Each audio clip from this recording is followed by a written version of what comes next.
foram os maiores erros que você cometeu? Quer chegar rápido no lugar certo? Cola com quem já fez.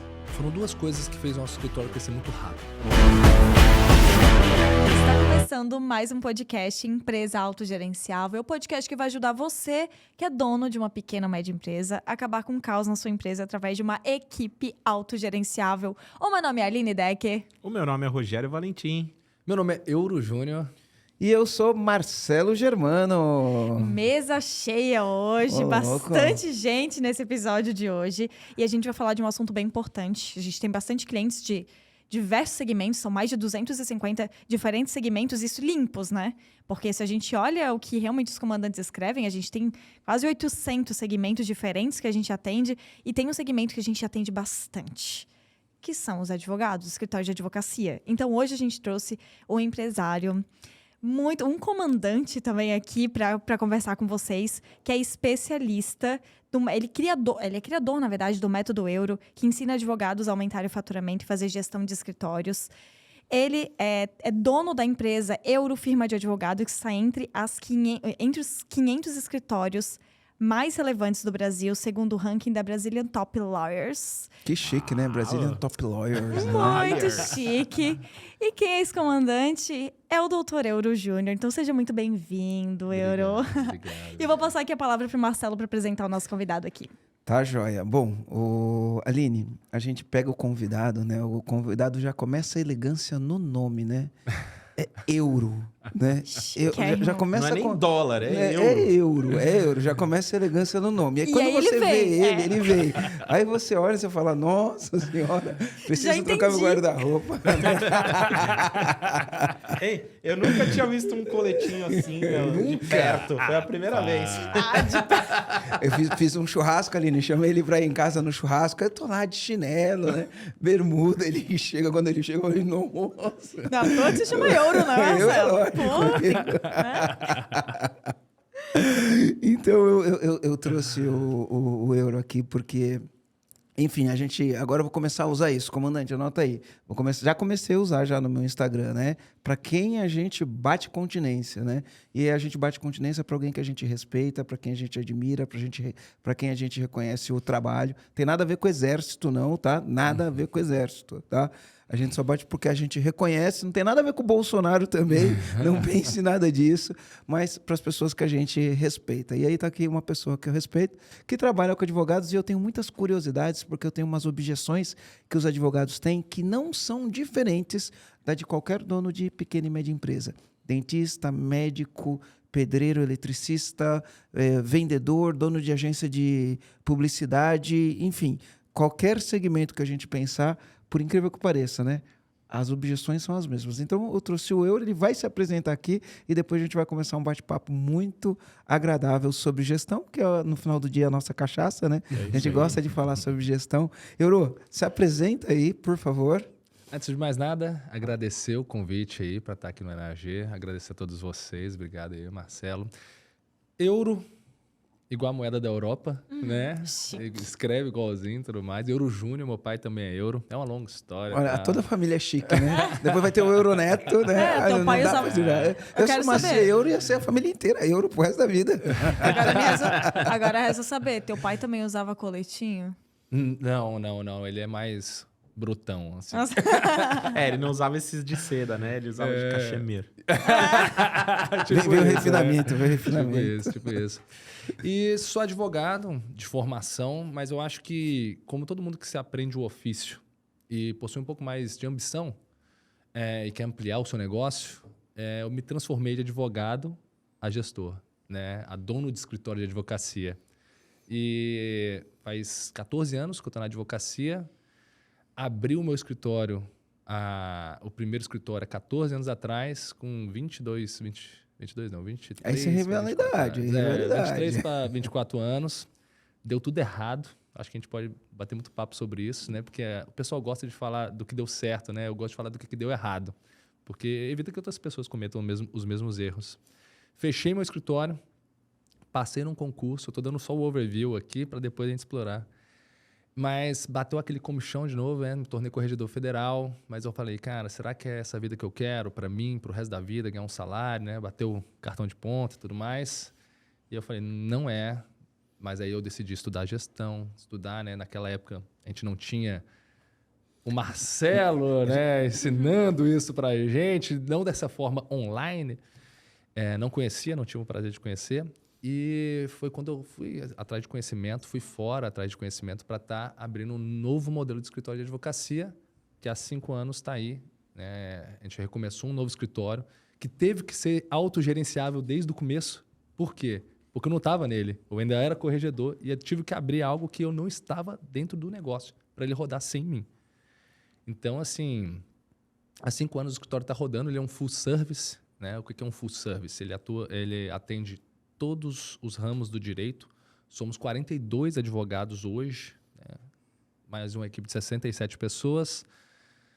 Estamos em... Eu gosto de falar de cima para baixo, né? Manaus, Cuiabá, Brasília, BH, São Paulo, Rio, São Paulo, Blumenau e abrindo agora em Porto, em Portugal. E uma galera jovem, assim, mas que tem sangue no olho e que ama empresários. Nosso core business no full service, a gente tem sim prestação de serviços para pessoas físicas, mas o core business é também para pessoas Trabalhar para jurídicas. empresário. Né? Isso. Porque o empresário ele vai ter muitas necessidades diferentes, né? Muito. Que legal, cara. Olha, deixa eu já começar falando assim, qual que é a diferença de um escritório de advocacia que fica gigante, que é top, né, para um escritório de advocacia que o advogado tá tudo em torno do advogado, tudo depende do advogado, né? Uma das coisas que a gente já tem muitos clientes advogados, né?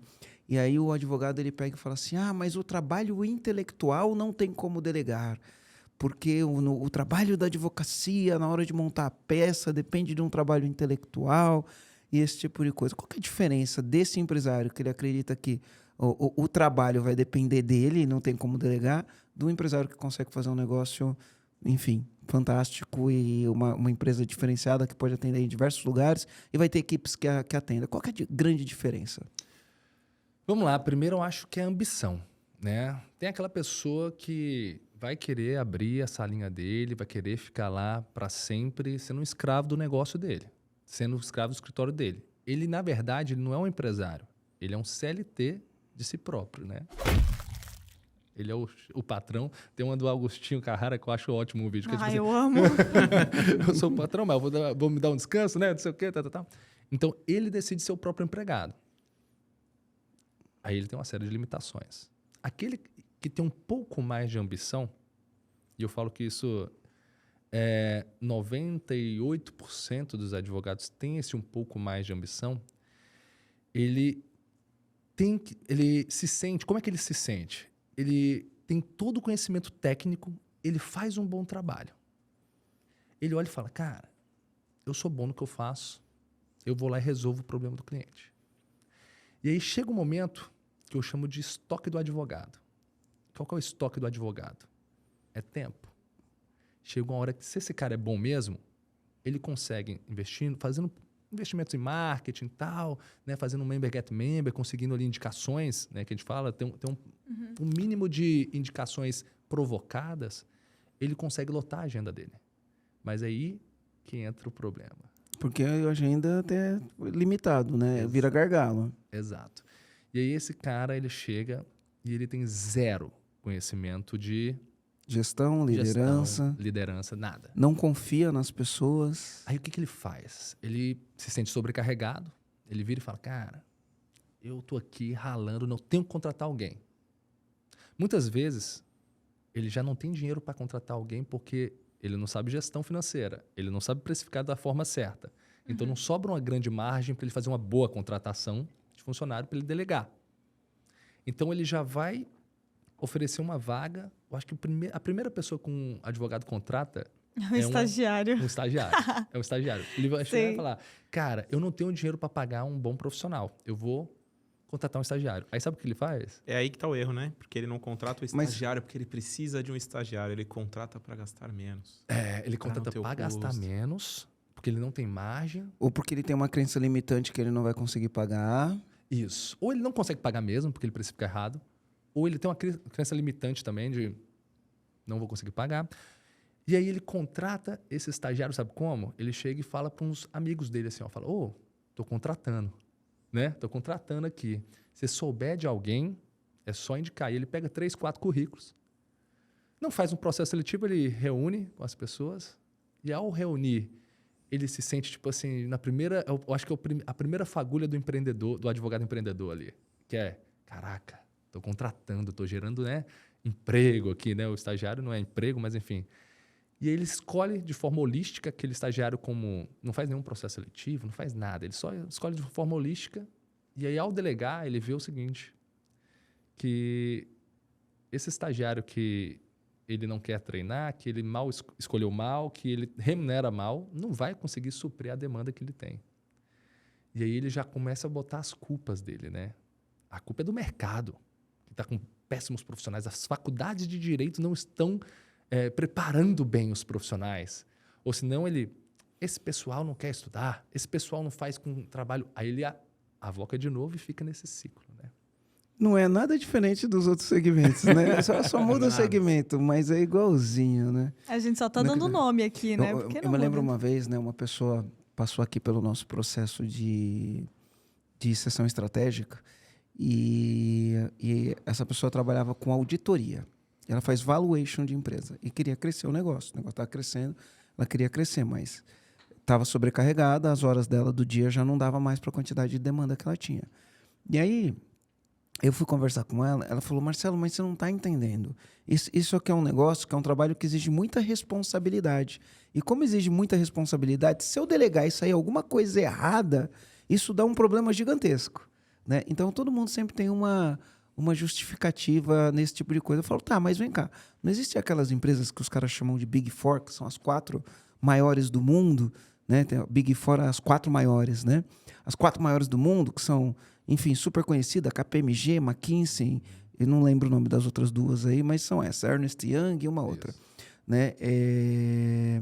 E eu falo, esses caras fazem todo esse trabalho e tem uma equipe com 1000 pessoas fazendo. Como que você fala que não dá para delegar, né? Então, isso são crenças limitantes, né? O eletricista vai ter isso, o despachante vai ter isso, o dono da agência de publicidade vai ter isso, o engenheiro vai ter isso na hora de ele abrir a construtora dele.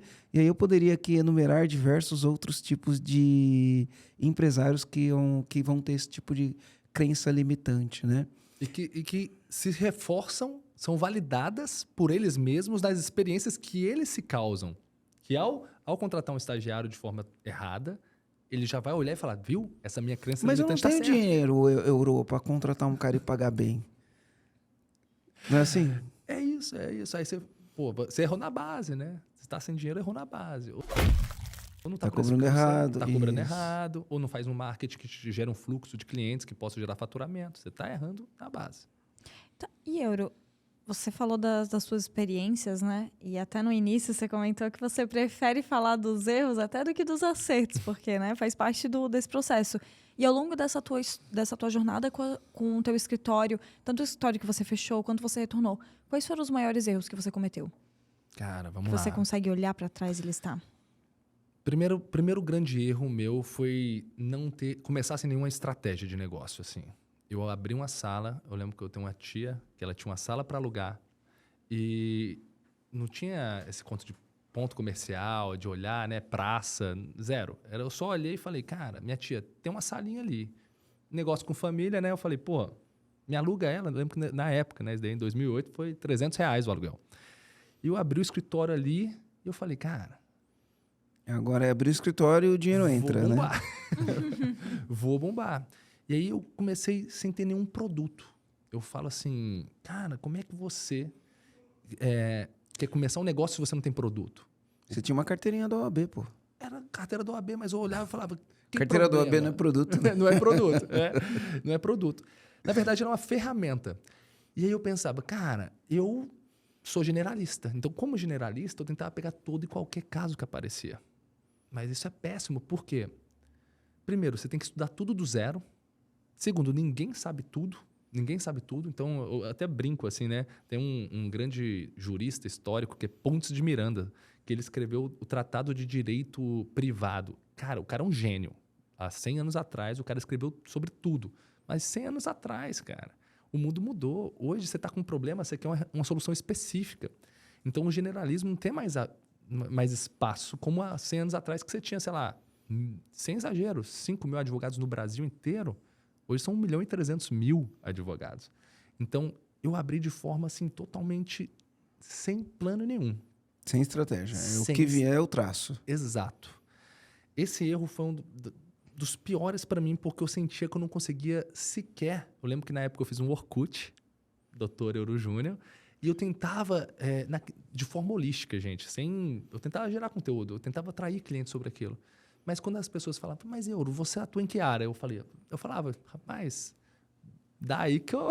Que eu mato no peito. Eu mato no peito e faço. Então, esse foi um dos primeiros erros que eu cometi, foi o generalismo.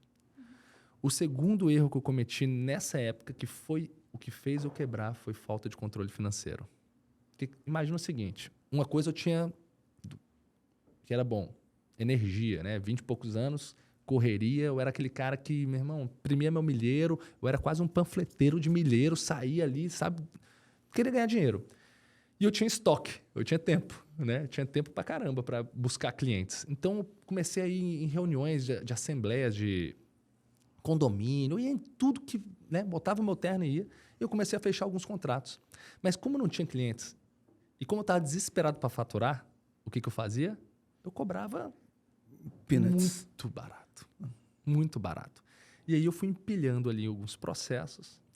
E aí tem um negócio na advocacia que a gente chama de correspondência. O que é correspondência?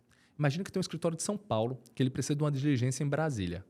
Aí ele te paga, tipo, R$60 para você ir lá e fazer essa diligência para ele. E um amigo meu, ele era advogado de um escritório de BH que tinha representação em Brasília e ele falou assim, Euro, eu estou precisando de um audiencista. O que é um audiencista? É um advogado que ele é pago por ato, só para ir para a audiência. Tá aqui, é uma pastinha que ele dava um briefing, né, um resumo do caso. E aí lá tinha o quanto que a gente tinha para fazer de acordo e tudo mais. E aí eu recebi aquilo ali, eu falei, pô, que massa. Gente, eu estava amando porque eu era recém-formado, eu estava começando ali, né, a experiência. E eu comecei a pegar essas causas, comecei a pegar essas audiências, esses atos. E eram 2 bancos na época, o Banco BV e o Banco BMG. Mas só que uma coisa que eu sempre pensei era, pô, cara, vou fazer assim o meu melhor. Aí eles me davam uma alçada de R$4.000, eu entrava num acordo com o banco, eu ia tentar fazer um acordo de menos de R$4.000. Então eles me davam uma alçada de R$4.000. Olha, o banco errou mesmo, vocês têm que pagar... Você advogado, pode autorizar o banco a pagar R$4.000 no acordo. Mas eu chegava na audiência e falava, pô, só tem R$1.000. Aí começava um ciclo de negociações em audiência, a gente fechava por 3. Isso chamou a atenção da BV e do Banco BMG. Eles olharam e falaram, cara, quem é esse audiencista aí? E aí eu consegui, depois de um tempo, uma carteira podre, que a gente chama, né? Uma carteira só de processo ruim, mas que para mim, gente, nossa, eu acho que é aquele... O empreendedor, ele tem aqueles sinais que o universo dá que as coisas podem dar certo, né? Porque você tá ali naquele rala, tal, as coisas às vezes não dão certo, e pum, virou essa chave. Naquela época eu tinha já muitos processinhos que eu ia pegando de todas as áreas ali, de forma, né, holística. E aí eu consegui 2 carteiras, por mais que fossem podres, né, carteiras que a gente fala assim, alguma carteira que os grandes escritórios não queriam, tinham volume. E aí eu comecei a trabalhar. E aí gerou uma renda para mim. E aí entra o problema do financeiro. Eu misturava capital próprio com capital da empresa, não tinha era conta CPF só, aquela loucura, tal. Eu financei um estilo Sky Window. Uau! O que um moleque com 23... Era legal, né? Nossa Senhora! O que um moleque de 23, 24 anos faz quando começa a ganhar uma graninha, né? Tu acha que ele vai fazer um capital de giro, um capital de reserva para a empresa e tal? Não, eu comprei uma estileira, comprei Estileira. Uma estileira. Comprei uma kitnet, véio, saí da casa dos meus pais e falei, pô, bicho, que maravilha. Cara, tá dando certo. Porque tem uma grande máxima assim, com 10 anos você vai ter sucesso na advocacia. E ali já tinha mais ou menos uns 2 anos, até tudo isso ter acontecido. E, poxa, as coisas estavam encaminhando. Mas já nessa época, eu trabalhava que nem um condenado, bicho. Que nem um condenado. Eu me sentia, tipo assim, já com 24 anos, aquelas palpitaçõezinhas aqui, sabe, velho? Mano, 24 anos eu já sentia, tipo, tremendo o olho, assim, de responsabilidades. Não me assusta. Tu não me assusta. Juro, eu tinha um colchão inflável dentro do meu escritório. Porque prazo é algo que os advogados que estão acompanhando aqui sabem. Às vezes você está tranquilo, não tem prazo nenhum, você fala, pô, o bom de empreender na advocacia é isso, né? Vou pegar meu carro, era de Brasília na época, vou para Pirinópolis ali, ver a cachoeira, tal, tá sem demanda. Às vezes estoura tudo de uma vez, cara. E aí madrugada, né, trabalhando, e eu me sentindo... Mas tava pagando as contas, sabe? Eu me sentia... Tava pagando a estileira. A estileira, o Outback, né? Eu venho de família muito humilde, eu nunca tinha comido no Outback. Eu lembro que quando eu era atleta de basquete na juventude, eu ia com meus coleguinhas, e aí todo mundo ia pro TJ Fridays. Não sei se... Eu lembro. E eu não tinha dinheiro, eu tomava só o refri, que era refil. Então, assim, pô, quando eu comecei a pagar meus Outback, eu ficava feliz demais. Eu falava, caraca, agora, velho, eu posso comer aqui. Então, eu tava muito feliz. Mas só que eu vivia sempre no aperto, sabe? Financeiro. Aí até que uma hora que chegou os 2 bancos, teve a crise dos bancos, quem lembra, né? Da bolha imobiliária nos Estados Unidos e tal. E eles mudaram a forma de trabalhar. Remunerar. E ele sumiu meus processos. Perdi os 2 maiores clientes. Eu cheio de dívida, né? Porque tinha carro para pagar, kitnet. E aí chegou a hora que eu virei e falei, caraca. Quebrei. O que eu vou fazer? Aí comecei a fazer conta. Já tinha uma equipezinha ali e tal. Aí eu quebrei, bicho. Eu virei e falei, cara, eu não vou dar conta de pagar tudo isso. Peguei uma grana emprestada. A pior coisa do mundo é ficar devendo os outros, né? Peguei uma grana emprestada e tal.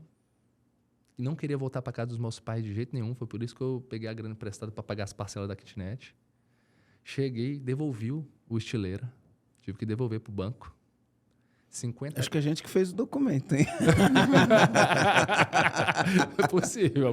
A gente fez muito documento de carro retomado. É do seu business, né? É do meu business. E foi a hora que eu virei, eu falei, cara, eu vou fazer o que resta. Eu acho que todo advogado já pensou nisso. O que meu pai falou para mim fazer desde o começo.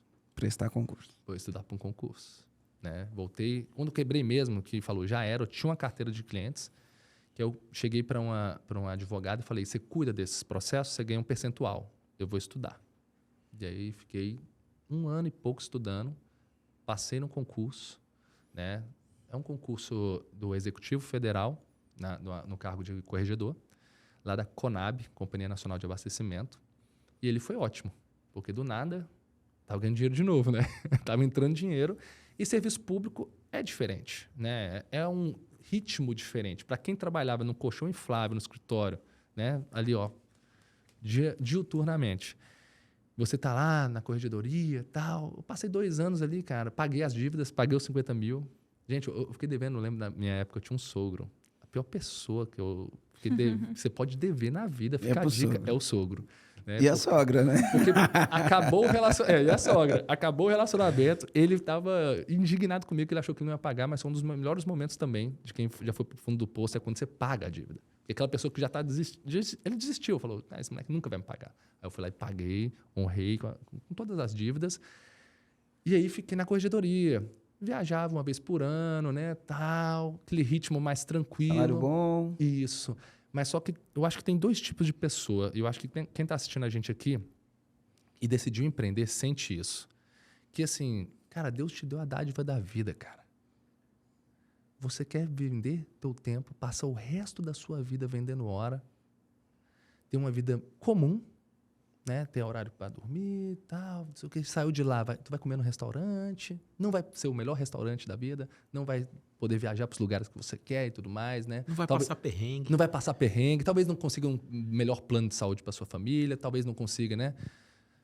Ou você, cara, com essa dádiva que Deus te deu, você não quer, cara, ter uma vida épica. E contratar pessoas comuns para estar com você, pessoas que não querem isso, porque tá tudo bem não querer também, né? Tá tudo bem não querer. E eu comecei a ficar com esse, eu chamo de comichão, sabe? Aquela coisa falando assim, cara, você tem que sair daí, velho. E aí instituiu o ponto eletrônico na corregedoria. E eu já chegava no horário antes, porque corregedor é quem demite servidor público. Então, eu já tinha que dar um exemplo, né? Pô, não vou ficar... Mas eu lembro que tinha certas flexibilidades. E aí, quando instituiu o ponto eletrônico, eu falei, cara, tô fora. Agora eu fiquei preso. Agora estou preso. E eu acho que todo empreendedor também gosta da liberdade. Liberdade financeira. Gosta de sentir, cara, que, enfim, que se ele produzir, as coisas vão dar certo. Eu também tinha esse incômodo no serviço público, de tipo assim, cara, aqui eu posso ser o melhor corregedor de todos. Eu vou ganhar a mesma coisa. Eu posso... E o que te estimula, então, a produzir? Por que eu vou ser o melhor? Por que eu vou fazer mais? Isso me incomodava, porque eu gosto de fazer a coisa, né? E aí foi quando eu fui abrir o escritório e eu tinha visto. Lá, quando eu tinha contratado... Gente, contratei errado o primeiro escritório. Dessa forma holística, esse cara do estagiário era eu lá atrás. Eu não tinha ideia de como precificar meus serviços. Eu não tinha estratégia de negócio na advocacia. E eu quebrei, né? Eu olhei assim, eu falei, cara, isso daqui, eu fiz tudo errado. Mas quando você foi... Enfim, você passou por tudo isso daí e falou, agora eu vou abrir de novo, né? Como que você fez para adquirir esse conhecimento que você não tinha para poder fazer de um jeito diferente? Foi no acerto e erro ou não? Você utilizou alguma metodologia? Vamos lá. Qual foi a faísquinha? Eu, como advogado, corregedor, eu conheci outros advogados. E eu falo que existe uma bolha. A bolha dos advogados que ganham ali até seus R$3.000, que, pô, o cara tem uma vida... R$3.500, pô, confortável ali, tá, de certo modo, nos 10 primeiros anos de carreira. Depois ele vai ganhar uns R$6.000 trabalhando para alguém. E é aquela galera que, tipo assim, para eles a advocacia é aquilo. Para eles a advocacia é eles ficarem trabalhar às 8 horas, aí eles ficam falando mal da OAB, mal do judiciário e tal, no corredor do fórum, aquela coisa.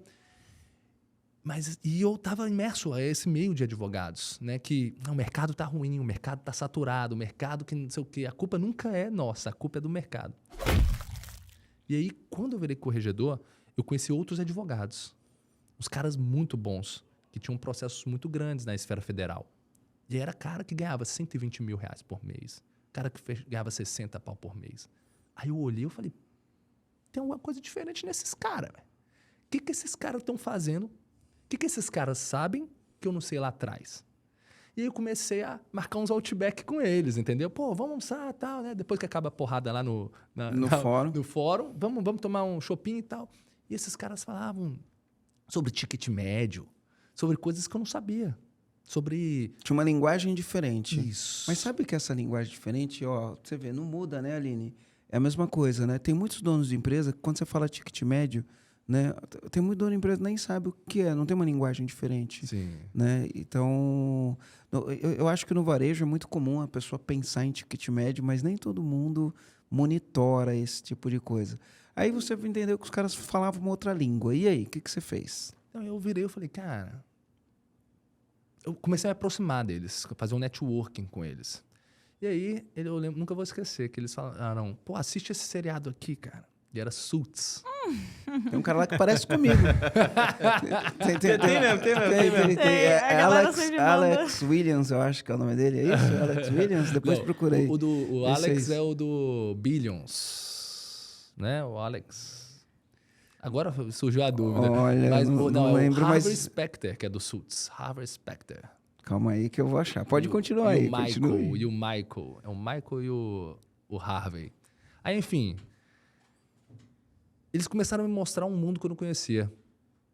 Me mostrou esse seriado. Aí eu comecei a ver advogado, cara, que eles falavam um negócio de sócio júnior, sócio pleno. É Alex Williams. Ah, sim! Parece mesmo, caraca. Olha ali na câmera, Marcelo, ali, ó.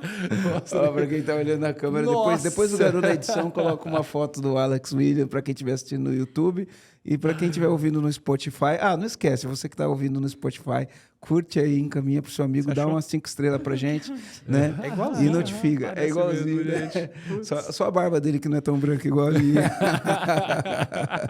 Alex Williams, sim.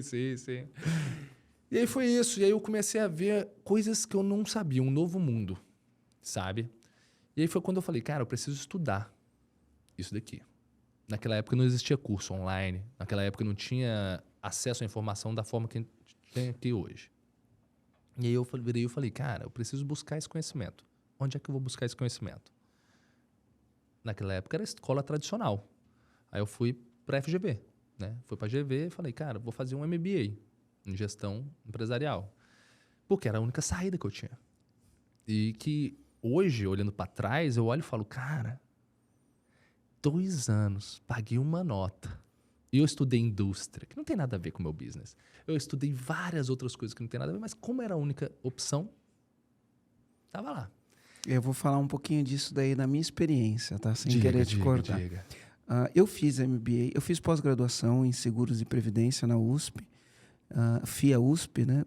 Depois eu fiz um MBA numa das melhores escolas de MBA do Brasil, que é o INSPER.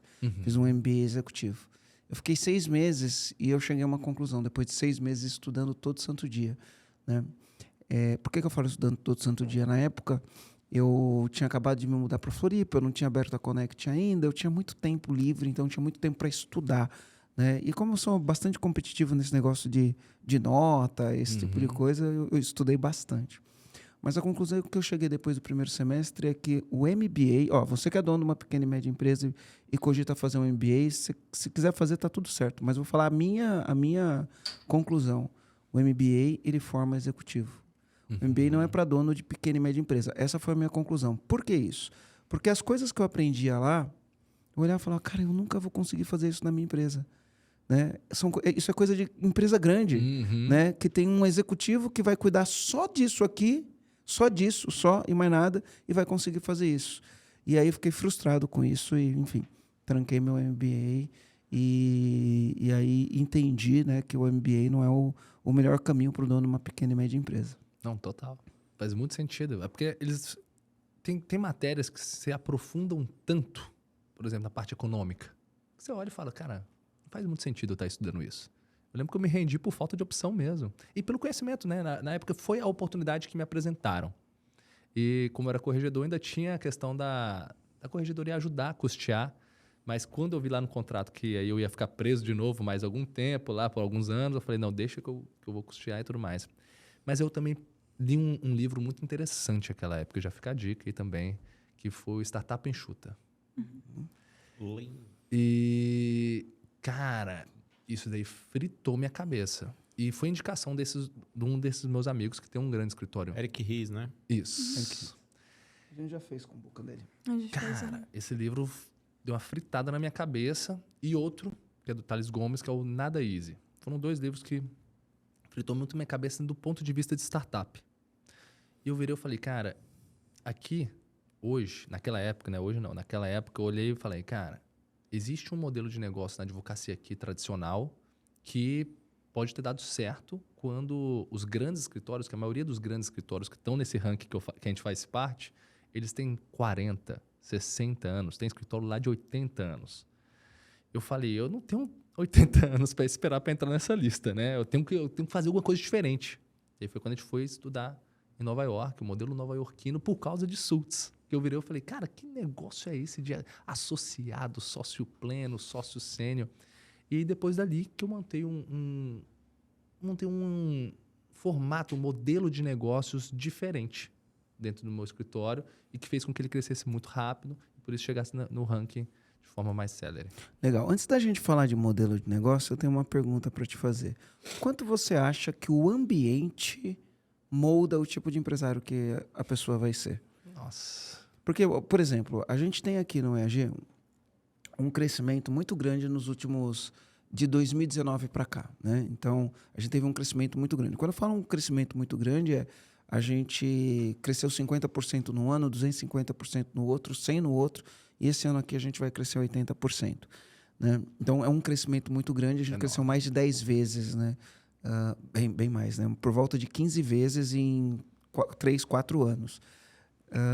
E eu devo parte desse crescimento a estar frequentando ambientes onde tem empresários de alta performance. Então, o próprio Mastermind do Érico Rocha, o Platinum, já participei de outros, né? Hoje eu estou no do Joel J. Enfim, e estar nesses ambientes, conversando com pessoas que performam de uma maneira diferente, que jogam um jogo diferente, mudou a minha mentalidade, moldou quem eu queria ser e mudou meus resultados. Inclusive, né, o lance do ambiente é, durante a pandemia, eu te falo que se eu não tivesse nesses ambientes, eu não ia ter dado o boom que eu dei. Né? E não pela parte técnica, porque eu dominava toda a parte técnica de lançamento. É porque quando começou a pandemia, eu falei, não, agora ninguém vai ter dinheiro. Era a minha mentalidade. né? As empresas vão fechar as portas, as empresas vão quebrar e ninguém vai ter dinheiro. Como eu estava nesses ambientes, eu via as pessoas crescendo e batendo recorde. Eu olhei e falei, pô, se está todo mundo crescendo e batendo recorde, eu vou crescer e vou bater recorde também, né? Eu falo que muitas vezes o ganho é intangível, né? Não tem como tangibilizar esse ganho. Quer dizer, até tem como tangibilizar, né? Eu cresci 15 vezes nos últimos... da pandemia para cá, a gente cresceu aproximadamente 15 vezes, né? E aí eu consigo tangibilizar desse jeito. Mas o ganho é intangível. E para você, pelo que eu entendi, foi mais ou menos isso, né? Você estava conversando com os caras que estavam performando, que ganhavam 120 mil por mês, 60 mil por mês ou mais do que isso. Você começou a conversar com esses caras, você começou a observar o que esses caras faziam e começou a trazer, pô, isso é para mim também. E aí você foi buscar o conhecimento que precisava para você performar. Mas você acha que está mais ligado ao conhecimento técnico ou ao ambiente que você frequentou depois que você estava na corregedoria, as pessoas que você teve acesso e o jeito de elas pensarem, trabalharem e agirem? O que você atribui? Tudo isso, um pouquinho de cada? Vamos lá. O conhecimento técnico, ele é importante. Ele é muito importante. Mas eu falo que ele é 20%. É o 80-20, o paretão aqui. Por quê? Porque o conhecimento técnico, teórico, existe um abismo entre a teoria e prática. E que quando eu fiz o MBA, se você pegar, e eu estudei o modelo nova-iorquino, eu sabia, beleza, eu sei a teoria. Mas com quem que eu vou conversar sobre a prática? Com quem que eu vou chegar e vou compartilhar as experiências? E, vamos lá, olha só que forte isso, Marcelo. Antes de eu abrir o escritório, o meu networking foi com esses advogados que eram muito bons e que eles acenderam a faísca. Mas depois, quando eu fui para os Estados Unidos, eu conheci um grupo chamado Vistage. Você já deve ter conhecido. Conheço. A gente tem um produto que chama CCAI, Conselho Comandante de Alto Impacto. E parte do que a gente faz no CCAI é inspirado no modelo da Vistage. Os Estados Unidos têm a Vistage e tem a Renaissance Executive Forums, que é mais ou menos o mesmo modelo de negócio, né? Acho que tem The Table, tem outro também. Tem outros. Tem um agora que eu não me lembro o nome. Sage. Tem um que chama Sage, né? E o CCAI tem um pouco de inspiração nesses modelos, que é o Conselho Comandante de Alto Impacto. E é até importante entender esse negócio do ambiente, né? Pô, lá no CCAI, que é o Conselho Comandante de Alto Impacto, é um ambiente de empresários que querem performar, que estão crescendo, que vão aprendendo as coisas e dividem a experiência do campo de batalha. Eles servem de inspiração, eles são amigos, eles dividem, eles fazem benchmarking. Cria-se um ecossistema onde quem está ali dentro cresce. Como só tem empresário lá dentro, às vezes um empresário presta serviço para o outro, fecha negócio ali dentro. É um ambiente de negócios mesmo. O Vistage é mais ou menos parecido com isso daí. Né? Aí você fez o Vistage ou não? Eu conheci lá, nunca vou esquecer, foi o Michael que me apresentou em Miami, que era um gringo que ele chegou e falou, vamos conversar sobre negócio. Eu já falei, eu estou aqui, eu quero conhecer esse negócio. Aí ele me chamou para um lugar que era mais ou menos um restaurante, tal. E chegou lá, todo mundo tomando marguerita e tal, e era empresários, assim. Eu falei, pô, que bacana, tal. E eu falando que eu era advogado do Brasil, que estava pensando em abrir negócios, né, tal. Mas até para ele me receber lá. E eu vi aquela galera trocando ali experiências. Eu lembro que eu fui dar meu cartão de visita, assim, pro pessoal. O pessoal falou, não, aqui a gente não troca cartões, a gente troca já o número, redes sociais e tal. Uma conexão muito forte. E eu virei e falei, cara, eu quero fazer isso lá também no Brasil. Eu quero conhecer outros empresários. Lá eu nunca tinha visto isso, como você está fazendo. E foi quando eu comecei a organizar algumas confrarias depois daquilo, de forma bem amadora mesmo, assim. Voltei pro Brasil. Aí a gente vamos fazer nossa confraria aqui em Florianópolis. Isso, não é, tá? E aí chegou ao ponto de eu alugar uma casa no Lago Sul, em Brasília. Chamava 300. E a gente reunia empresários, chamava o pessoal para tomar um vinho e tudo mais, e fazer networking, trocar experiências. E, cara, a gente ia bebendo na fonte de forma muito, assim, pura. O resultado, alguém falava, olha, eu fiz essa ferramenta aqui na minha empresa e deu certo. E, ao mesmo tempo, por que eu fazia isso? Porque eu advogava para empresários. E esses empresários estavam dentro da minha casa. E quando eles tivessem algum problema jurídico... Eles iam lembrar de você. Eles iam lembrar de mim. E aí isso foi acontecendo de forma natural, porque o networking é sim uma das formas de você conseguir um lead mais quente, né? Vamos botar assim, porque você tem conexão. E aí a gente... Eu participei de uma reunião da Moai. Você foi da Moai também, né? Sim. Eu fui sócio da Moai, um dos fundadores da Moai. E aí depois eu saí justamente para abrir os 300. E aí abrindo os 300, eu queria abrir os 300 porque eu falei, cara, eu vou colocar essa galera para fazer networking dentro da minha casa. Mas eu não sabia o bem que eu estava fazendo para mim mesmo. Porque ao mesmo tempo, eu estava sentado todo santo dia com grandes empresários assim de Brasília, que tem centenas de franquias. E sabe, gente muito boa. E eu tava ali conhecendo os caras. E eu lembro que eu era fã deles. Bebendo na fonte, né? Bebendo na fonte. Então imagina... E eu morava no segundo andar dessa casa. Que era aquela coisa também. Quando eu vim de família muito humilde, Lago Sul é tipo o bairro mais nobre de Brasília. E aí eu lembro que eu ia fazer... Eu era bolsista no colégio, porque eu era jogador de basquete. E eu ia fazer trabalho na casa dos meus amiguinhos no Lago Sul. E aí eu chegava, ia fazer o trabalho, eu olhava para aquele Lago Sul, um lugar chique, bonito. Eu falava, um dia eu vou morar aqui. E quando a gente alugou essa casa, eu morava no segundo andar. A importância da visão, né? Eu comecei a morar no segundo andar dessa casa. E aí eu tinha realizado aquele sonho de morar no Lago Sul também, né? Tal. Então, isso que você falou, cara, foi muito game changer para mim. Porque game changer, não. Mudou o jogo. Mudou o jogo. Virou a chave para mim. Porque eu comecei a... Tem algo que foi muito marcante para mim, assim. Que eu tinha um escritório de advocacia no lugar e eu tinha uns 300. Os 300 funcionava só à noite. O escritório de advocacia funcionava só de dia. E aí eu tava com o pessoal que tinha uma indústria. Da Simple, o Rafa. Dono de um biscoitinho muito gostoso lá de Brasília. E aí a gente tava batendo papo, ele virou e falou bem assim. E eu gastava mais ou menos assim uns 120 mil reais por ano com a estrutura do escritório de advocacia que ficava do lado do fórum. E ele virou e falou bem assim, cara, Euro, por que você não junta os dois? Porque eu tenho uma indústria. Olha a troca de experiência. Eu tenho uma indústria. Minha indústria funciona dia e noite. E quanto mais ela funcionar, mais célula eu vou botando, melhor ela produz. Mas por que tu tem um negócio que funciona de dia? De dia fica vazia a casa dos 300. E de noite, ela enche. Seu escritório de advocacia fica cheio de dia. E de noite ele fica vazio. Por que você não junta os dois? Parece algo besta, né? Eu falei, não pode por causa da OAB. A OAB não permite a advocacia funcionar no mesmo lugar que outros negócios. Existe uma lei que proíbe isso. Enfim. Aí tinha um dono de um cowork do nosso lado, batendo papo com a gente. Ele falou, então por que você não abre um cowork, aluga para os 300 e aluga para a firma? Um insight. 120 mil reais que fez eu economizar por ano. Só porque eu juntei os dois e coloquei no mesmo lugar, coisa que antes eu não via solução. Olha a importância de você estar bebendo na fonte, estar convivendo com outras pessoas que são seus pares, né? Que a gente fala assim. E aí, tu trouxe esse tópico desse teu network, o quanto ele foi muito importante para você começar a crescer o teu negócio também. Eu queria que tu trouxesse outras ferramentas que você usou ou coisas que você fez que fez com que o teu negócio crescesse, teu escritório crescesse, porque você falou que ele cresceu rápido. O que você fez que fez com que ele crescesse rápido? Até para esse comandante que está ouvindo aqui esse podcast, ele pensa assim, cara, eu posso aplicar isso no meu negócio para também crescer. Top. Quais foram essas coisas? Top. 2 coisas. Entregando ouro mesmo, assim. Foram 2 coisas que fez o nosso escritório crescer muito rápido. O primeiro foi buscar em Nova York, que é o modelo nova-iorquino de gestão.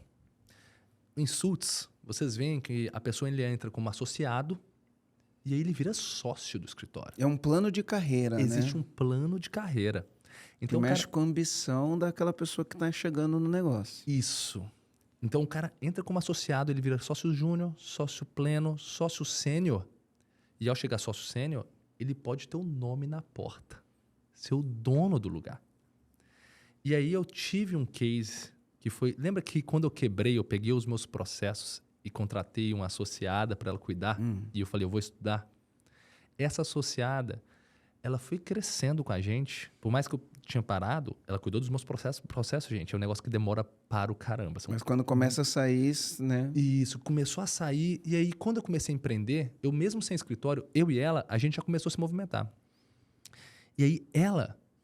Graças a esse modelo que eu comecei aplicando nela de partnership, ela virou sócia nominal. Então, ela foi alguém que saiu de associada Para virar sócio. para virar sócia. Aí você já tinha um case de, se Exato. você fizer o teu melhor, você pode chegar lá. Exato. Hoje, se você for pelo nome, porque tem o nome Eurofirma de Advogados, mas tem um nome mesmo, né, que fica no contrato social, que é Euro Araújo Soares Peleja, Guimarães e Peleja. Então, são vários sócios que já têm um nome junto com a gente, que entram no equity. Então, entram no contrato social, entra mesmo, ganham ações. E isso que eu fui estudar lá fora me trouxe uma estratégia de negócios muito forte. Por quê? Todos os advogados do nosso escritório, eles só são pagos por percentual. Eu tenho 0 custo fixo com mão de obra. Entendeu? Mas eles são muito bem pagos pelo resultado que ele traz. Muito bem pagos pelo resultado.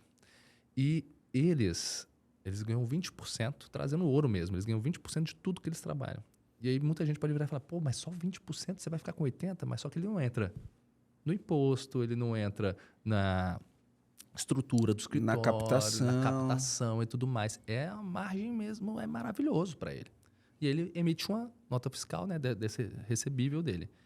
Com o tempo, ele vai começar, a gente vai todos os advogados que precisam de alguém, porque eles já estão com o estoque cheio, eu acho que é melhor fazer até uma linha do tempo. Como é que surgiu? A gente olhou e falou, cara, a gente vai usar esse modelo para conseguir mão de obra boa e barata e ainda engajar eles. Então, éramos 5 sócios quando começou o escritório. A gente fez um rateio mesmo nas despesas. 4 sócios. A gente fez um rateio nas despesas, 25% de cota social para cada um. E a gente montou um escritório onde a gente rateava essas despesas e cada um tinha a sua receita independente. Mas como éramos de áreas diferentes, eu fechava um contrato, por exemplo, de criminal, eu passava para o Dr. Diego, que não era a minha área. E eu era comissionado por isso. Então, rolavam negócios dentro do escritório. E de tanto a gente começar a fazer um marketing, começar a investir da forma certa, todo mundo ficou com o estoque lotado. Acabou, a gente lotou a agenda. Aí chegou a hora da gente contratar. Aí a gente virou e falou, cara, vamos contratar. Mas, poxa, cara, contratar um cara CLT. Aí eu olhei e eu lembrei do Eurocorregedor, que ganhava um salário CLT e que era sempre aquele mesmo salário e que se não tinha possibilidade de crescer mais que aquilo. Exato, eu virei e falei, não, cara, a gente tem que buscar. Aí foi quando vamos fazer o modelo nova-iorquino, esse cara vai ganhar um percentual.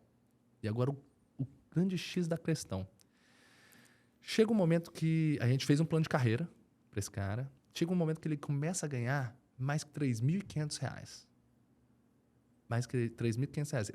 Ele entra no escritório ganhando 0. 0, 0, 0. E a gente vai passando os processos. Tem processos que a gente só vai receber lá na frente. Tem outros que a gente recebe o que a gente chama de TMP, que é a taxa mensal de processo, que a gente cobra mês a mês. Ele ganha um percentual disso. Tem outros que têm honorários iniciais. Mas quando ele bate 6 meses faturando mais de R$3.500, e se ele tá tendo constância, ele, né, na avaliação de desempenho, ele sai bem, a gente vira e fala, cara, você pode virar sócio júnior. Quer virar sócio júnior? Não é mais 20%. Agora é 30% que você vai receber. Mas agora você vai entrar nas despesas do escritório também. Você vai botar um ticket mensal para que a gente possa investir em marketing, para que a gente possa fazer o quê? Você faturar. Mas aí ele ganha em cima do dele e ganha em cima do modelo do escritório como um todo também, porque ele é sócio, tem uma participação no resultado global da empresa. Exato. E aí, essa ponderação que a gente vai fazendo. É meio complexo explicar tudo agora, mas de acordo com que ele progride na carreira, aumenta o percentual que ele ganha, mas aumenta o quanto ele contribui. E a gente investe muito em marketing, e aí esse é o segundo pilar. Né? O primeiro pilar é esse plano de carreira da nossa metodologia, o segundo é marketing, marketing digital. O advogado morre de medo de fazer marketing, porque o código de ética da OAB ele é muito, digamos assim, rígido. Da OAB, do Conselho Regional de Medicina, enfim, todos os conselhos dessas profissões têm algumas coisas em relação ao marketing, né? Exato. Mas é aquela coisa também, existe um desconhecimento muito grande também do que se pode ser feito.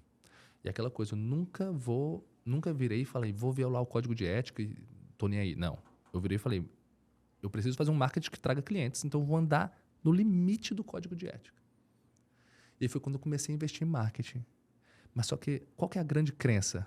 O cara vira e fala, poxa, quando eu ganhar dinheiro, eu vou investir em marketing. Não é isso? Não é a minha, né? Tem muito, não, mas eu acho que muito empresário pensa isso, muito advogado pensa, não, quando sobrar um dinheiro, eu vou investir em marketing. Ou até achando que é falcatrua, né? Que não é o local, que só tem guru da internet, que não... Isso. São as crenças, né? Eles acreditam que advogado bom vai ser boca a boca, talvez algumas coisas desse tipo, né? Se fosse bom mesmo, estaria recebendo indicação. E aí vem um monte de crenças que pode aparecer, né? Não, essa daí é demais. Se você tá buscando clientes na internet, é porque você não é um bom advogado. Porque bom advogado recebe indicação. Existe isso no segmento. Nossa senhora, demais. Demais. E eles esquecem Eu gosto de dizer, seguinte, no marketing digital, né, as pessoas falam, aí a pessoa fala assim, eu fiz não sei quanto orgânico, né, e cheio de orgulho, sem investir R$1 em tráfego, né, é uma crença, na minha opinião, é uma crença limitante, demais. porque eu tenho que ser um bom advogado para receber indicação e eu tenho que gerar minhas próprias vendas através do meu esforço de marketing e vendas, né? É a mesma coisa, cara, eu tenho que gerar minhas vendas organicamente falando, sem investir em tráfego, mas também eu tenho que gerar renda investindo em tráfego. Para mim, o melhor é você aproveitar o melhor dos dois mundos, do orgânico e do pago, né? Da mesma coisa, indicação e vendas causadas, né, pela ação do dono da pequena e média empresa, né?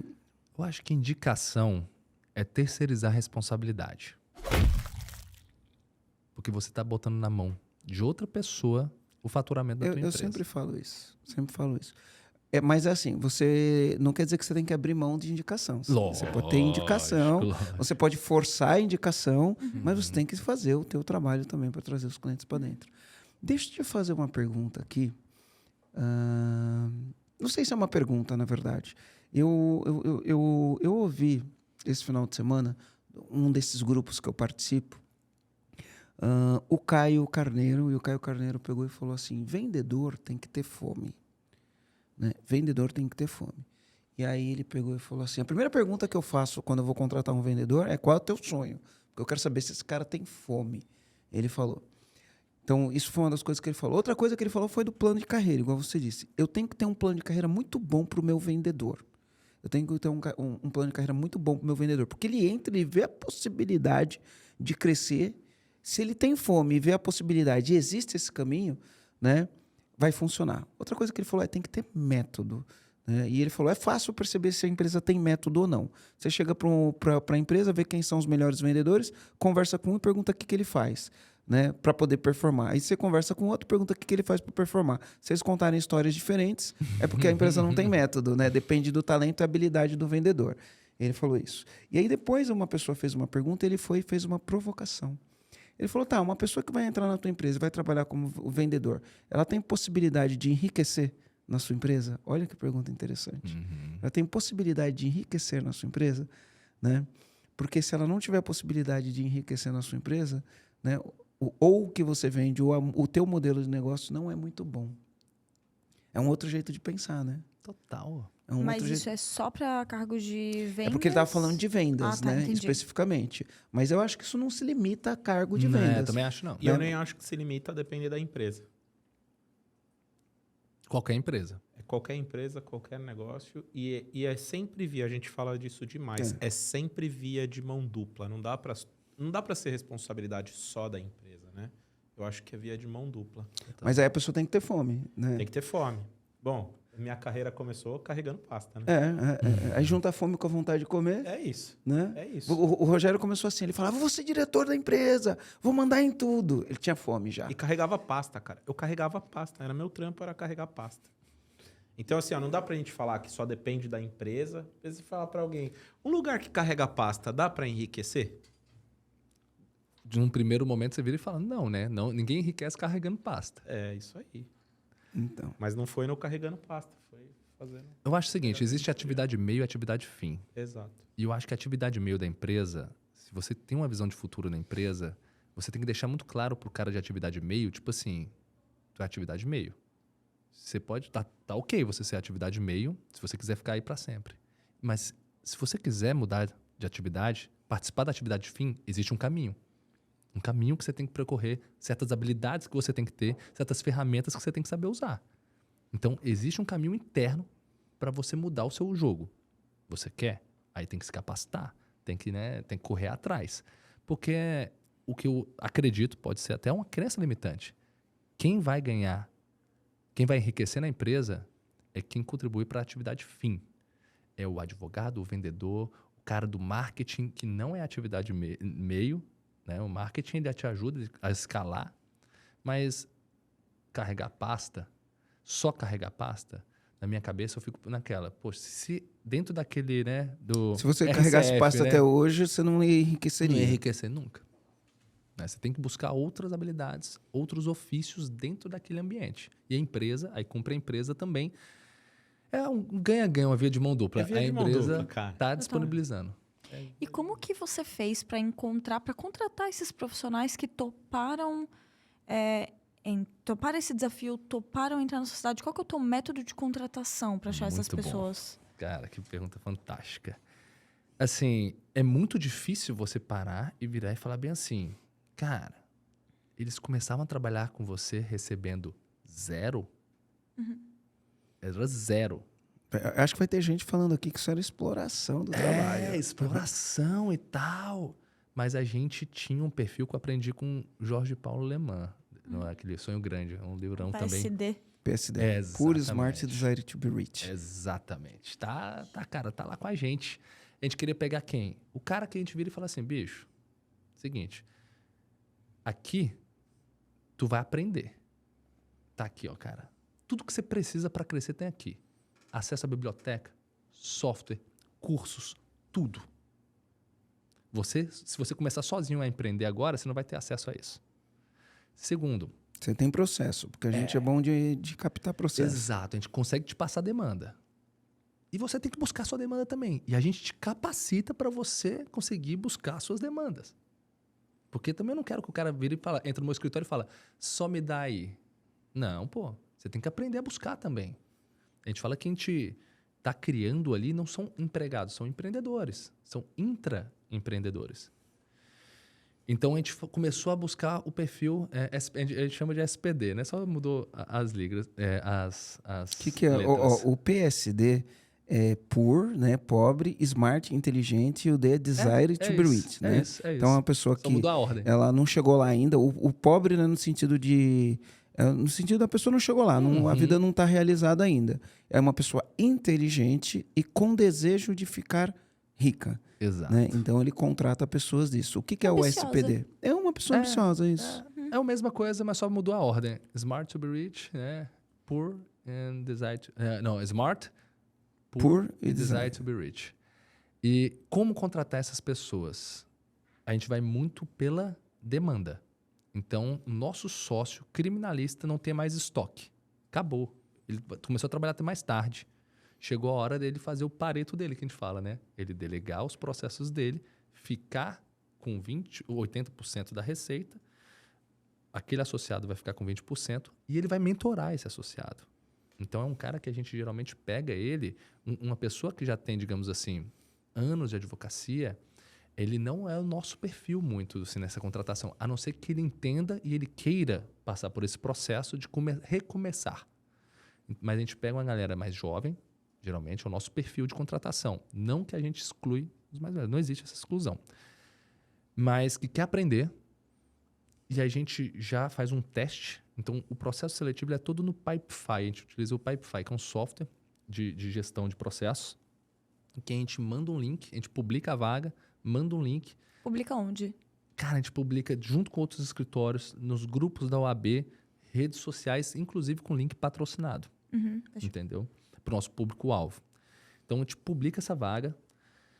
Essa galera se inscreve no formulário. Esse próprio formulário já tem algumas respostas que vão ser anuladas, entendeu? Tipo assim, você precisa de um salário inicial para começar? Se o cara botar sim ou não, pode ser percentual. Se ele botar assim, preciso de um salário, não, pode ser só percentual. Se ele botar que precisa de um salário, ele já vai cair lá no perdido, né? do Pipe, e já vai receber um e-mail de automação agradecendo e tal. E a gente corre atrás de muita gente. A gente já publica, quando publica a vaga, isso é muito importante. Publica onde e publica o quê? A gente já publica falando, olha, precisa de advogados com perfil empreendedor, né? Que não estejam procurando um emprego. estejam procurando o escritório para te chamar de seu. E aí, para aqueles que passam, a gente tem, antes da prova objetiva, que é o segundo ponto, a gente tem uma introdução, como se fosse Uma integração. uma integração para apresentar qual é a nossa filosofia. E esse momento, cara, eu lembro da Yani Peleja. A Yani, ela é sócia, foi a última sócia nominal agora, e ela percorreu o processo seletivo. Eu lembro de eu contando para ela a história, né, fazendo essa integração e o olhinho dela brilhando, tipo assim, cara, porque ela tinha saído no escritório que ela ganhava pouco, trabalhava para o caramba e ela não tem problema de trabalhar. Mas, poxa, ela sempre ia ficar debaixo da dona. E ela olhava e falava, eu lembro do olhinho dela, assim, ela, com dos dois braços assim, né, olhando e falando, meu Deus, era o que eu queria. Então a gente soube selecionar bem já na publicação da vaga. E depois é a parte técnica mesmo, prova objetiva, prova de peça, e é uma entrevista onde a gente faz o perfil comportamental, né? Que é uma psicóloga, ela responde um questionário antes e tal, e a gente vê se a pessoa se encaixa para aquele sócio. Geralmente um associado ele vem para suprir a demanda de um sócio. Então não é que ele entra ganhando 0, é nossa promessa de 0. Mas às vezes o sócio já vai passar um processo, por exemplo, de um contrato que é mensalista, que ele já vai ganhar Já vai valor. receber um valor. Isso. Mas eu gosto muito de falar que vai entrar ganhando 0, porque você pega expectativa. Certa expectativa. Exatamente, lá embaixo. E quando o cara começa a ganhar, esse cara, tipo assim, o gás começa a vir, entendeu? Você Começa entrega a vir. mais do que o que você prometeu em geral. Exato. E fica muito claro também o seguinte, quem não vai seguir com a gente, sabe? E aí a gente tem um negócio seguinte, que no nosso plano de cargos e salários você pode ficar até 3 anos na mesma faixa. Associado no máximo 3 anos. Se você ficou 3 anos como associado, você vai sair. Porque você não dá resultado. Você não dá resultado. Não tem meio termo. Ou o cara vai continuar crescendo, ou ele vai sair. Ele vai sair. Interessante. E já tiveram que demitir pessoas por causa disso? Muito, muito, muito. Ou senão a gente já chegou e, antes de demitir, a gente já virou e falou, cara, né? Porque demissão não pode ser algo tipo assim, olha, bateu 3 anos, tchau, né? Não, às vezes, até antes, que a gente já vai falando com a pessoa, fala, cara... Isso aqui não vai entregar, não tem a cultura de entregar. Exato, não está se encaixando. Ou senão é aquela pessoa que a gente injeta ânimo mesmo. Cola no fulano ali, cara. Pede processo para ele. Vai lá, corre atrás, que você vai estar bem. E o outro pilar é, cadê tuas redes sociais gerando conteúdo? Cadê você gerando valor para o escritório? Cara, é isso que vai te trazer clientes. Poxa, a gente tem o meu curso ele fica aberto para os nossos advogados, mas também tem curso com grandes nomes que a gente paga para estar disponível para eles. Então, assim, eles têm a faca e o queijo na mão. Só ganham por resultado. Então, até para um nível de gestão, é uma gestão que você não precisa ficar tão, digamos assim, em cima do advogado, porque você tem a clareza de que se ele não entregar, ele não recebe. Mas, lógico, você tem que gerir os processos. Tem que gerir os processos, porque você tem um cliente que tem uma responsabilidade com o cliente ali também. Exatamente. Eu acho que mais do que receber, ele já está no jogo que ele tem um crescimento pela frente. Acho que não é só o crescimento financeiro, né? É o crescimento profissional, ter acesso a mais conhecimento, a mais oportunidade. É isso, é isso. E hoje, ao todo, quantos funcionários, na verdade, quantos Sócios. associados É que você ele tem tem associados hoje? e funcionários. Ele tem os dois hoje, né? Mas vamos lá. Os funcionários eles são muito mais atividade meio. Né? Tanto de limpeza, quanto de recepção, secretaria. E tem um advogado que ele é atividade meio, que é o controller. O que o controller faz? Ele só fica distribuindo prazo para os outros advogados. Sai publicação, ele distribui. Esse daí é CLT. Esse daí, cara, tomou uma suspensão. Tomou uma suspensão agora, hoje, porque deixou correr que a gente Perdeu o prazo. Perdeu um prazo, mas graças a Deus a gente tem 2 prazos, que é o prazo interno, que é de 8 dias. Geralmente ele é metade mais 1. Nesse caso era de 15 dias o prazo. Então a gente teve que protocolar semana passada, no último dia de prazo. No prazo fatal que a gente fala. Isso daí não pode acontecer. Não pode.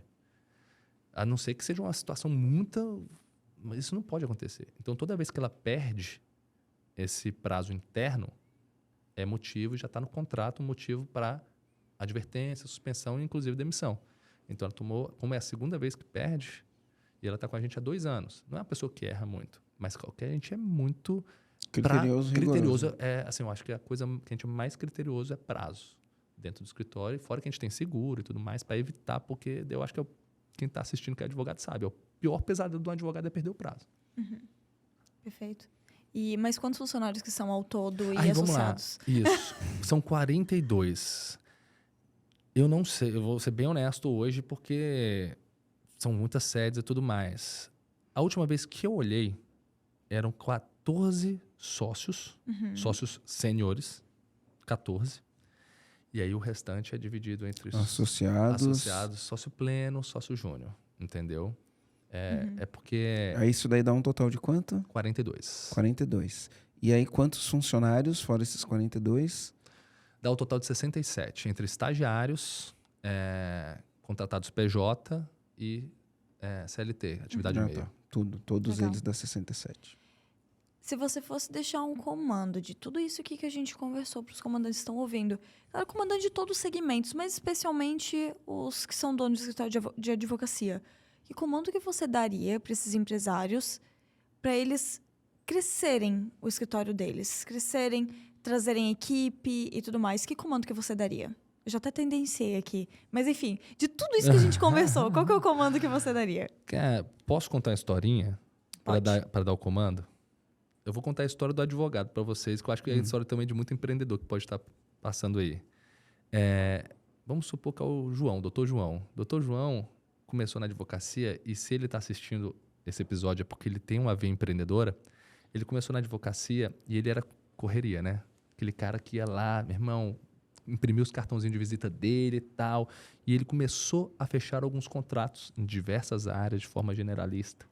E ele foi fechando contrato, até que chegou uma hora ali que no primeiro ano ele fechou, sei lá, 30, 40 contratos. Isso é muito bom. E aí ele começou a ganhar uma graninha. Ele falou, aquela máxima de 10 anos eu vou ter sucesso na advocacia vai acontecer comigo. E aí chega o segundo ano, João aumenta um pouco as despesas dele. Ele fala, tô ganhando um dinheirinho, eu vou alugar uma salinha, vou ter uma secretária e tudo mais. Agora as coisas estão ficando boas. E João começa a fechar mais contrato. Mas só que ele lá atrás, como ele tinha uma necessidade de fechar contratos para faturar qualquer coisa, João precificou errado. Mas João estava animado no começo. Nesse segundo ano ele está mais animado ainda. Por quê? Agora ele tem um escritório físico, tá bonitão o escritório lá, tal, né? Aquela estante de livros atrás que ele tira aquela foto, né? Tal. O advogado sempre tem uma foto de terno e tal.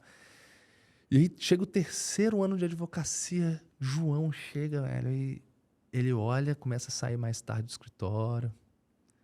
João tá cuidando agora de 100 e poucos processos, de tudo que é área, tendo que estudar tudo do zero. João está se sentindo cansado. João teve que contratar estagiário, daquela forma que a gente falou no começo. Tem uma equipe, João paga a equipe, paga tudo, paga o escritório. Não sobra dinheiro para o João. João começa a ficar desanimado. Começa a sentir medo de como vai ser o futuro dele, porque do jeito que está, parece que ele vai ser escravo do escritório para o resto da vida. João chega e começa a achar que só quem tem sucesso na advocacia é quem faz maracutaia, entendeu? João começa, porque para ele não está dando certo. E aí João fica nesse ciclo que ele até fatura bem alguns meses, né? Aquela montanha russa, mas que ele se sente cansado. Ele chega em casa, às vezes o filho está dormindo. Ele está em crise com a esposa, porque não sobra dinheiro. Está em crise com... Ele fica ruim, quem está ruim em casa, quando chega no escritório, desconta na secretária, desconta não sei o quê, fica aquela vida pesada. E João vira e fala... acha que a advocacia é isso mesmo. Então, a virada para João é, cara, existe sim uma advocacia, velho. Fura essa bolha. Existe uma advocacia profissionalizada. E não tem a única alternativa de você profissionalizar a sua advocacia é estudando gestão. Não existe outro caminho. Vocês têm que tratar o seu escritório como uma empresa, né? Por quê? João recebe honorários e paga boleto. Então, João tem um financeiro. João teve que contratar uma secretária e um estagiário. Então, João tem um RH. João tem que cuidar da rota, ele tem que ir nos tribunais, dos processos, dos prazos. João tem um operacional. João tem um estratégico também, ele tem que pensar, né? Quanto que ele vai precificar e qual o posicionamento dele. Então, João tem uma empresa como qualquer outra. Enquanto ele não tratar tratar a advocacia dele como profissional liberal e não tratar a advocacia dele como negócio, João vai ficar sempre tendo esses problemas e ele sempre vai se sentir sobrecarregado, vai se sentir uma pessoa desanimada com a profissão, sabe? E achar que não tem saída. Mas tem. Tem demais. Tem o EAG. E tu, Rogério, que comando que você deixa pros comandantes? Cara, vou deixar um comando bem simples aqui. Quer chegar rápido no lugar certo? Cola com quem já fez. Acho que esse é o comando. Marcelo? Um pouco na linha do Rogério, né? O ambiente. Qual ambiente você está andando, com quem você está andando, o que você está conversando, né? Essas pessoas estão falando de crescimento, estão falando de projetos, estão falando de realizações, estão dividindo estratégias. Eu acho que isso daí vai fazer uma diferença aí para quem quiser crescer e chegar rápido onde quer. Eu vou dar meu comando diferente, então, da linha que vocês foram, que é, para isso tudo ser possível, você vai precisar de gente, você vai precisar de equipe. Então, faça um bom plano para a tua equipe, um bom plano para as pessoas crescerem junto com você, para as pessoas darem o resultado que você gostaria, porque são essas pessoas que vão te dar liberdade. Senão você não vai ter a liberdade que você tanto quer. Você pode aprender gestão, você pode estar no ambiente certo, mas se você não tiver as pessoas certas, você não vai ter, de fato, a empresa para que você... olhar para a tua empresa como um negócio, de fato, e te dar a liberdade que você gostaria. No podcast que a gente gravou com o Eduardo Ferraz, né, Aline? Ele fala, 90% do teu tempo é colocando as pessoas certas no lugar certo. Exato. Enquanto você não colocar as pessoas certas no lugar certo, não faça outra coisa. Exatamente. Lembra disso, né? Foi muito legal aquele podcast lá. E Euro, como que as pessoas fazem para te encontrar? Se elas quiserem conversar com você e tudo mais, como que elas fazem para te encontrar? dr.eurojúnior em todas as redes sociais, né? Dr. Euro Júnior. Tamo lá. É um prazer estar fazendo novos inenarrável, amigos. Né? Só seguir nas redes sociais aí, gente, que vai ser um prazer recebê-los aí. Que massa. Show de bola. Então é isso, né? É isso. Obrigada por ter aceitado o nosso convite, por estar aqui com a gente, compartilhar um pouquinho da tua experiência também, da tua história e dos aprendizados que você teve. Então, foi um prazer em homenagem aqui ao João inenarrável gravar esse episódio aqui com vocês. É isso. Valeu, valeu, Marcelo. Valeu. Valeu. Beijos.